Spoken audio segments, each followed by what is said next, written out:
we're going to go over how to use the EverLights app. When you first open the app, this is the main screen you're going to see. First, we want to talk about these icons in the top right corner. The one on the left is a cloud that indicates whether your device has internet access. That can be either through Wi-Fi or a mobile network. Blue is good, red means no internet access. The icon on the right is the bridge icon. This indicates if you're connected to your EverLights bridge. Blue indicates that you are connected on the same Wi-Fi network that your bridge is connected to. Green indicates that you are connected remotely. That could either mean you're on your mobile network or you're on a different Wi-Fi network but still have connection to your bridge. Red would indicate that you're not connected to the bridge. That could be an internet issue or something else. If red is the case on either of these icons, consult our troubleshooting guide to get it up and running once again. But what we want to see is blue or green for the bridge icon, and that would indicate we're good to go. So when we come in the app, we're going to want to build a sequence. Let's hit Sequence Builder in the bottom left corner. Here the Sequence Builder will open up. You'll see the color wheel. And one thing we're going to notice quickly is all these question marks around the screen. If we click on one of those, we'll see some instructions about that item that the question mark is next to. These are helpful when you're starting to use the app, but once you've used the app for a week or so, you're going to become a pro, and you'll probably want to turn those off. Menu, Settings, Device. Here you can see Show Help Bubbles is turned on. If we want to turn those help bubbles off because we're a pro and don't need the tips anymore, toggle that switch to off. While we're on this device settings page, let's talk about a couple other things. Allow remote control. We want to be switched on. That's so we can control our lights from anywhere. You'll also notice a feature called Autopilot. If you turn this on, it's going to use the default holiday patterns throughout the year on all the holidays automatically. It will use your GPS location to know when it gets dark each night and do everything automatic. There's also demo mode. We recommend using demo mode when your lights are first installed so that you can make sure your system is working properly. This will use additional default patterns for the next 10 days. With either Autopilot or demo mode, you can go to the calendar and check, edit, or delete any of the events that are put on the calendar. Or you could simply come back to this page and turn those options off as they're indicated here. Let's quickly go over a couple of the other settings. If we go to bridge, we can get information about our bridge right here, including the serial number, which is handy for registering the warranty. You can see some other information here as well. If we go to settings, zones, we can see the zones that are connected. Here we have 2. We can also click on one of the zones to change the name or the length. The zone length is most important for the pattern called wipe, which will wipe different colors across the home. You want to make sure you're always high. If you had 180 feet of lights and set it to 170, the last 10 feet are not going to illuminate. So we want to make sure that we're always a little high, but not way too high. If we're too high, there's going to be a long gap of time between each color in the white pattern. So we want to be close, but make sure we're high. Additional settings here are under count, but let's get back to the home screen to look at that sequence builder again now that those help bubbles are toggled off. So when we come to this page, we're going to see the pattern defaults to a sequence of 3.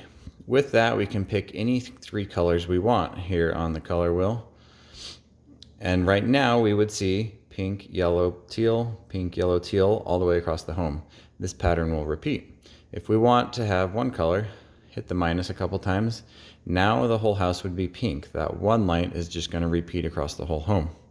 So we can pick whatever color we want here. And if we do green and white, now it's green, white, green, white, green, white across the whole home. So you can see it's pretty easy to add colors or make custom sequences on the home. If we hit plus, it's going to add an additional light of the previously selected color. So if I wanted another green right now, I could select the green and hit plus. This would display on the home as green, green, white, white, because this pattern repeats. So you can add as many colors as you want. You can also type the number here to pull up the keyboard, and we could say we want 12. And this will then scroll so we can see all those lights. You can go up to 250 in your sequence, which will allow for some pretty elaborate patterns, or we can keep it simple and just do one color. You probably don't ever want to do 250 different colors unless you made some sort of fancy gradient, but chunks of colors are pretty fun. So let's say we wanted to do 4 greens, 4 reds, and 4 whites for a Christmas pattern. That's how you do it. One thing about picking colors. Right here we wanted to select green. Let's go to RGB sliders. And we can see that we did a pretty good job of selecting green. This will actually go up to 255, so we were just barely off from having a pure green. With the red, looks like we have quite a bit of green and blue mixed into it. So the sequence builder will default to the color wheel, but to get pure colors, it's usually a little easier to use the RGB sliders. So say I wanted just pure red, I would turn off the green and the blue and turn the red on all the way. Let's say I love this color and want to save it as a favorite. I would hit this star right here. Let's give it a name, call it red, and hit save. Now if we click on favorites, we can see that we have red here, and looks like I love red so much that I've saved it twice. So with a favorite color, with a save sequence, with a calendar event, anything in the app that you create and save, if you want to get rid of, press and hold on that item and a garbage can will appear, and then we can throw that away. So 3 ways to pick colors for a sequence. Again, we've got the color wheel, which it defaults to, we've got the RGB sliders, and we've got favorites. So if I wanted this last light to be red, I go to my favorites and I hit the red. Or I could subtract it and get the white back by doing that. You can also press and hold in the middle of a sequence to get a copy, paste, insert function. So you can get pretty creative on what you're doing here. You can get it dialed in exactly the way you want. One thing to note, white is typically full brightness on all 3. I picked that on the color wheel, so it was a little off. The way these sliders work is that inside each light there's actually 3 LEDs, a red, a green, and a blue, and the lights make the different colors by mixing the brightness of those 3 LEDs. So say we wanted a nice teal, we turn the red off and we get full brightness on the green and blue, will give us a teal light. One other tip, if you want to use the color wheel, you can do that. As much as possible, you want to stick to the outside of this ring. As you come more to the middle, your colors will get more washed out as they approach white. So for good pure colors, you want to be around the outside edge if picking from the color wheel. So once we have the colors we want, let's click on effects right here. Here you can see the different animations we can add to the lights. Chase is a very popular one. If you want to pick that, this slider will appear, and then you can choose the speed of that. It defaults to the middle, but you can move it to the left to go slower, you can move it to the right to go faster, or all the way to the right if you want to cause a seizure. You can also select multiple patterns, stack them on top of each other. Sometimes that looks good, sometimes it gets busy. That's up to your discretion and your creativity, but the option is there. So let's say I wanted to do all 3 of these. I can select all of those. Now one thing that's very important here is the on-off switch. You'll see this to the top left of the color wheel. That's your manual switch to turn your lights on. So while building a sequence, it can be very beneficial to turn that on so you can see them illuminated on your home. If we turn this switch on, the lights are going to stay on until they're told to do something else. So if we turned it on and went to the grocery store, went on vacation, when we come home, the lights are still going to be on, unless there's a calendar event. Then the calendar will take over this manual command, and when the end of the calendar event came, your lights would turn off. So this manual switch is very important. If you ever want to just play with your lights or turn them on manually, that's your on-off switch right there. You can get to this from the sequence builder or any saved sequence. So let's go ahead and turn these on, and you'll see this pops up here. If you only have one zone, you will not be prompted to select which zones. It will just automatically turn the one zone on. But here we've got two zones, so we can toggle these. Let's say I just want to do the lower. I'll just select lower and hit done, and now my lower level is on. If I want to turn it off, toggle it to off. Last thing here, the sequence needs a name. Let's call it test. Hit done, and now we'll click save. Now this pattern is saving to my bridge. If you are using multiple devices, you want to use the same login credentials, and now this pattern, that's test, I've saved to my bridge. If I pulled out another device which was logged in with my same credentials, this sequence would appear on all devices. So let's go look at that. Let's hit back. Now we're at the home screen, and let's do save sequences down here. So here we can see my personal sequences that I've made. Test is the one we just made together. That's on the top here. I can pick and edit any of these if I would choose. Let's say I want to pick this one. I can edit it here. I can also toggle it on and off with that on-off switch. So personal are where my patterns are at that I've created. This scrolls vertically. And then there's also holiday patterns here, which are the default patterns that come in the app. Again, we open any of these. There's the default on-off switch. We can edit the sequence and save it to something else. We could add a pattern to this. It's really up to your creativity what you want to do with your patterns. So, last thing we want to go over is the calendar. Again, on the main page of the app, let's click calendar. This will default to the current month, and you can see there's an underline under the current day. Let's say that we want to plan ahead for Halloween. Let's go to October. We can see Halloween is indicated on the calendar.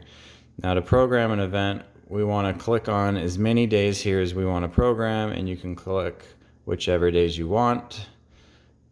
Let's say I want to do that random chunk of days right there. Now we'll hit the plus in the bottom corner here, and you'll see the app will default to turn on at dusk. So the app knows that on Friday, October 9th for me, at my location, the lights need to turn on at 7:05.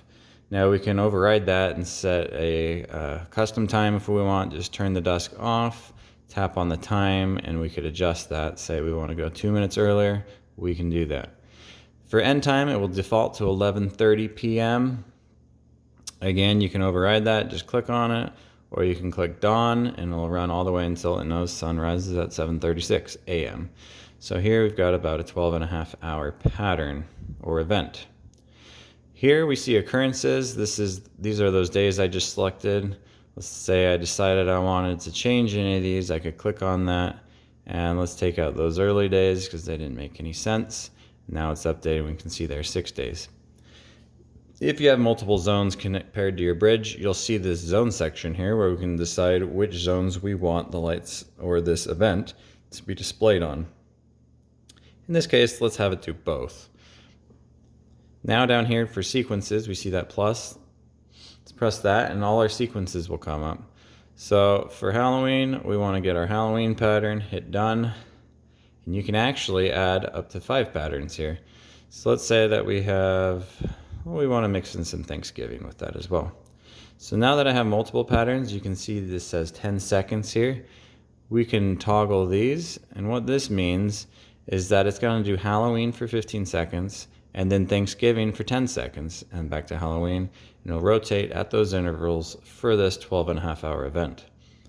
And again, we can add up to 5 of these if we want. Let's say we have another Halloween pattern called Mother's Day. This will scroll vertically, and we want that one to do it for 5 minutes and 10 seconds, whatever you want to do. So with the app, everything is as simple or as complex as you want it to be. Here we've got 3 patterns. We're going on different days, custom times. We've got animations with our patterns, or you can keep it simple and do single days, single colors, no animations. It's up to your creativity. For event name here, let's go ahead and call it test. And we'll hit save. Now this will save to the calendar. Again, if I had multiple devices, log in with another device, and these events will be on the calendar. So now that I've got these days selected, you can see the information for that day. So if I just had Halloween selected, I could see on Halloween, I'm having this program called Test Go from 7:03 p.m. to 7:57 a.m. If I wanted to edit that, I could tap here. It's going to pull up that same screen. So let's say I decided that I wanted to get rid of some of these days and do Halloween only. I can do that. Let's say that I wanted to get rid of Thanksgiving out of here. Press and hold, garbage can appears. Let's say I don't want to go that long. So you can see everything is adjustable even after you save it. Am I sure I want to edit this? Yes, I am.